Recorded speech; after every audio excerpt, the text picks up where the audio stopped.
The little bell above the door jingled for the 100th time that Sunday morning. But no new tables appeared. Maple Street Diner and Suburban. Ohio had been full since the breakfast rush began at 7. Sunlight slanted through the wide front windows, catching grease on the air and turning the checkered floor into a patchwork of gold and shadow. Families crowded into red vinyl booths, kids swinging their legs and smearing syrup across plates. Truckers sat shoulder to shoulder at the long counter, forks scraping ceramic in steady rhythm. A young couple in the window booth shared one laminated menu, heads close, laughing quietly over something only they could hear. At the very back, in the corner booth nobody ever wanted because the heater rattled too loud and the view was just the alley dumpster, sat Rowan Carter, 38, alone. His 6-year-old daughter, Maisie, was spending the weekend at her grandmother's house in Dayton, her first full 2 nights away since Sarah died. Rowan had told himself the quiet would be good for him. Instead, it felt like drowning in slow motion. He wore the same gray hoodie he'd worn yesterday, sleeves pushed up to show forearms still corded from years of lifting. Sarah when the chemo made her too weak to stand. His dark hair needed cutting.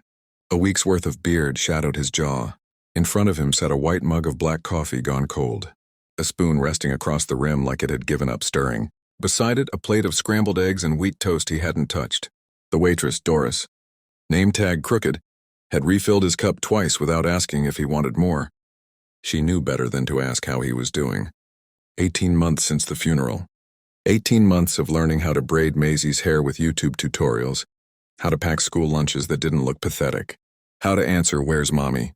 with the same gentle half-lie every time. Most days he managed. Today the grief sat on his chest like wet concrete. He hadn't slept more than 3 hours, hadn't shaved, hadn't planned on speaking to another soul. He just needed to be somewhere that wasn't the empty house. The bell jingled again. A draft of cold air swept in, carrying the smell of diesel in winter. Rowan didn't look up until he heard the soft, uneven tap of crutches on tile. She moved slowly through the narrow aisle between tables. Mid-20s maybe. Dark hair pulled into a loose ponytail, strands escaping around her face. One pant leg was neatly pinned just below the knee. The prosthetic below it gleamed faintly under the fluorescent lights, matte gray with a rubber foot that clicked every other step. She carried the crutches with practiced care, but sweat already beaded along her hairline from the effort of standing so long. Her jacket was too thin for January. Her eyes tired. Hazel scanned the room with the careful hope of someone who already knew the answer would be no, table after table. A mother shook her head apologetically while bouncing a toddler. 2 men in flannel glanced once, then looked back to their phones. An older couple simply pretended not to see her. She kept moving, slower now, balance shifting as fatigue crept in. She stopped beside Rowan's booth. He felt her there before she spoke, the faint shadow falling across his untouched eggs. "Excuse me," she said, voice soft, steady despite the slight tremor in her arms. "Can I sit here? Just for a minute, my leg. It's killing me." Rowan froze. Not out of irritation. Not out of fear she'd talk too much or stay too long. He froze because for the first time in a year and a half, someone had looked at him, not past him, not through him, and asked for something small, something human. He lifted his eyes slowly, met hers. She waited, cheeks flushed from embarrassment and effort, crutches trembling just enough to notice. Rowan swallowed once. Then he slid his cold coffee and untouched plate toward the empty side of the booth. "Yeah," he said, voice rough from disuse. "Of course, please." She lowered herself carefully onto the cracked red vinyl. Crutches first, one propped against the booth wall, the other laid flat across the seat beside her so they wouldn't fall. The prosthetic clicked once against the metal table leg as she settled, then went still. She exhaled long and slow, the sound of someone finally allowed to stop pretending they were fine. Sweat darkened the collar of her thin navy jacket.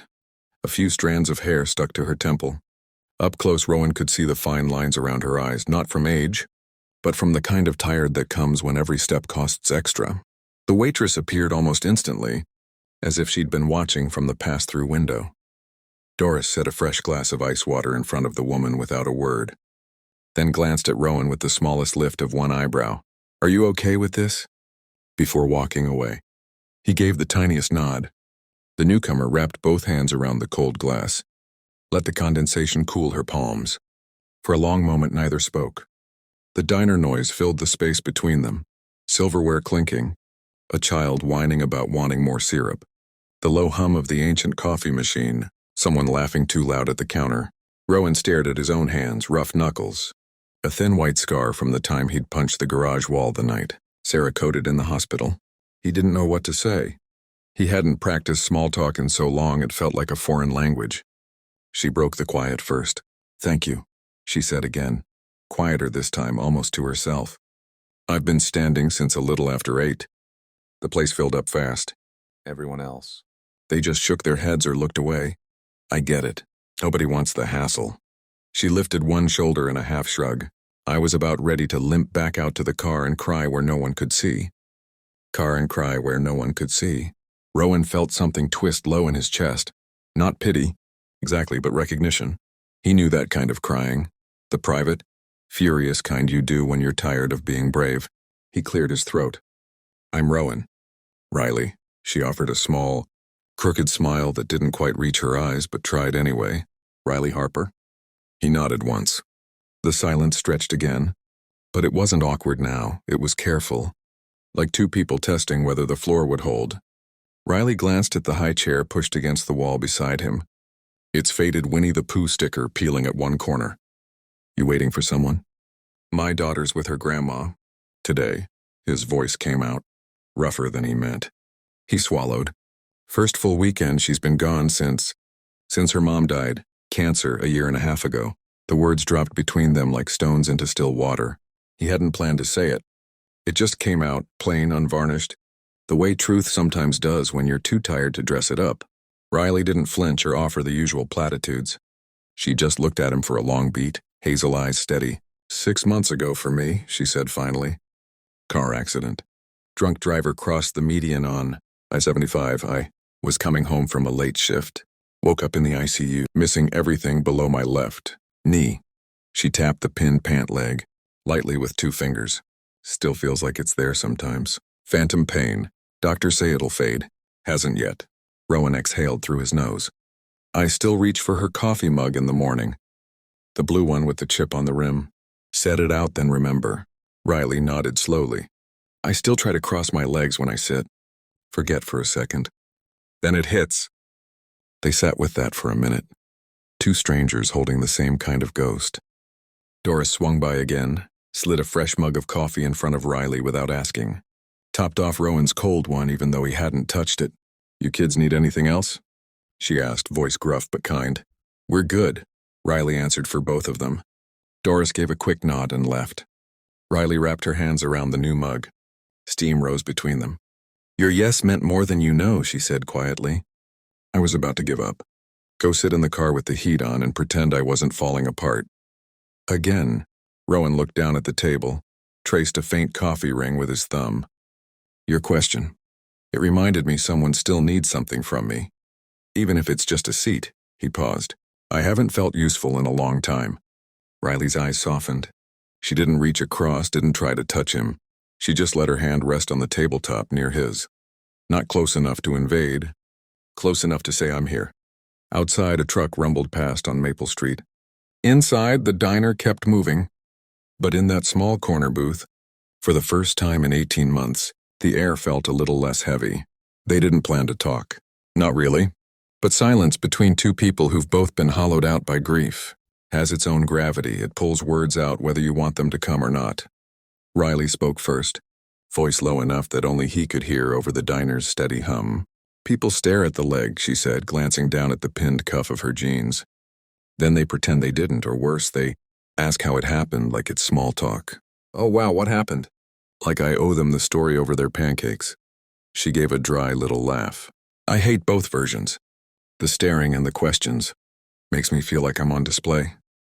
Rowan stared at his own hands again, thumbs circling the same faint scar on his knuckle. "People ask how I'm holding up every single time. Cashier at the grocery store, neighbor walking the dog, even the guy who delivers the mail. How you holding up, Rowan?" I say fine because the real answer would take hours and make them uncomfortable. "Truth is," he paused, throat working, Most days I feel like I'm failing her. Maisie, like if Sarah could see me now, burnt toast for breakfast, forgetting to sign permission slips, crying in the shower so Maisie doesn't hear she'd be ashamed. Or disappointed, or both. Riley listened without interrupting. When he finished, she didn't rush to fill the quiet with platitudes. She just nodded once, slow and deliberate. My mom keeps saying, "You're so strong, Riley." Every phone call. Every text. "You're handling this so well. I don't feel strong." She flexed the fingers of her right hand, the one that still had all its nerves intact. "I feel like I'm pretending to walk so no one worries. Pretending to smile so they don't ask more questions. Pretending the phantom pain isn't screaming in my sleep. Strong would be. I don't know. Not feeling like a fraud every time I stand up." Rowan lifted his eyes to hers. For a second, the diner noise dropped away completely.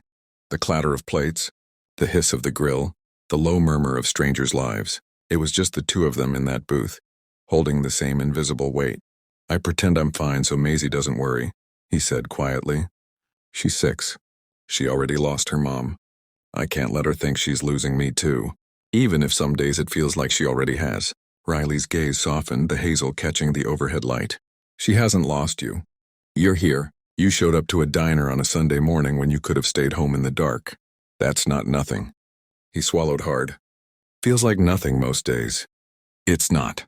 She hesitated, then rested her hand on the tabletop near his, not touching, just close enough that the warmth of her skin reached across the inch of formica. "Your yes meant more than you know.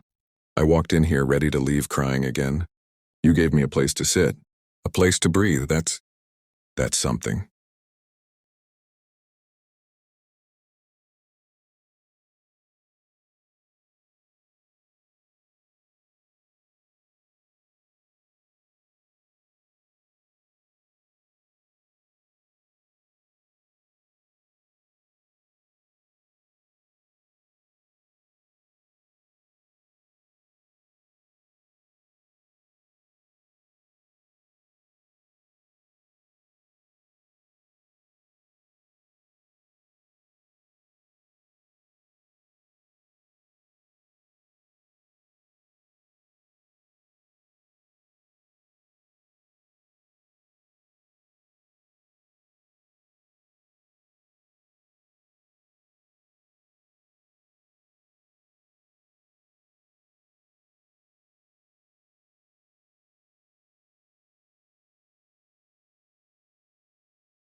Rowan nodded.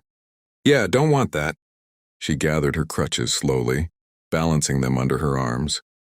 The motion was practiced but still careful. Like every transition carried its own small risk. She paused halfway up, looking down at him. "But if you're ever here again Sunday mornings," she said, "and the place is full, maybe save half a booth?" Rowan felt the corner of his mouth lift. Small, rusty from disuse, but real.